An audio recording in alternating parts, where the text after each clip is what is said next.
Now, Black Shadow is running riot, so Falcon has to go. Black Shadow is presented here as Falcon's dark side. Pico's profile movie shows Black Shadow in his role as Shadow, as the dark side to an otherwise respectable civilian. The funny thing is that Black Shadow wants Falcon to lose in front of millions of viewers, and he himself spends most of his time laughing at the camera, at the audience behind the screen. He is mostly a being on a screen, a shadow. That's how we see him. His pilot profile makes reference to this, since it is one of the few that acknowledges their status as movie. His profile is composed of bloopers with Deathborn, acknowledgements of the fact that this is on a screen. And Deathborn's profile too is a movie watched by Deathborn. Black Shadow's relationship to Falcon then is presented as a dark side to Falcon, I think.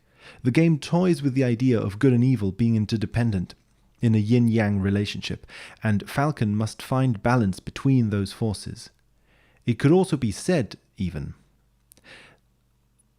that Falcon's design is inspired by Batman comics, according to the game developers. So Black Shadow, with his obvious Batman-esque disguise, is like the Batman side to Falcon's Bruce Wayne side. Even Black Shadow creates Blood Falcon from Falcon's DNA, a literal dark shadow of Falcon. So it's funny because the antagonist here is not a single individual, but a sort of fractal chain of fear. Blood Falcon is literally like Falcon, but responds to his master, Black Shadow.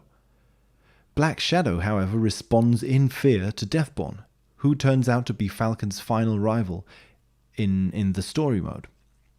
However, we then get more abstract because Falcon has to fight the creators of Deathborn himself, the three creators of the entire universe. I find this funny because in order to defeat his dark side, his enemies, Falcon realizes it's not enough to defeat a single individual. Each individual will respond in fear to higher and higher chains of command until the entire universe itself needs to be contended with. It's a weirdly Gnostic or Buddhist take on it, which I like. Evil extends inward into one's own identity and outwards into the entire universe.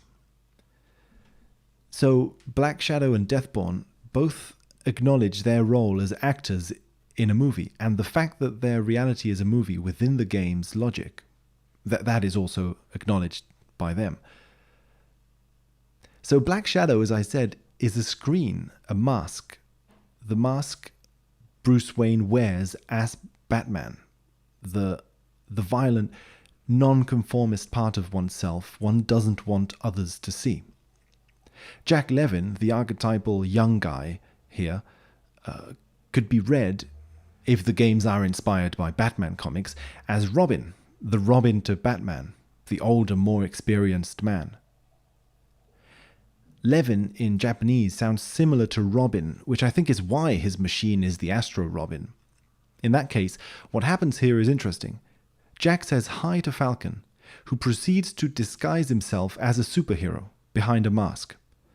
This superhero is called Famicom, a play on words on the word Falcon, as I mentioned in previous videos, and of course, by naming himself as the Famicom, the Nintendo console, he is embodying the machine itself.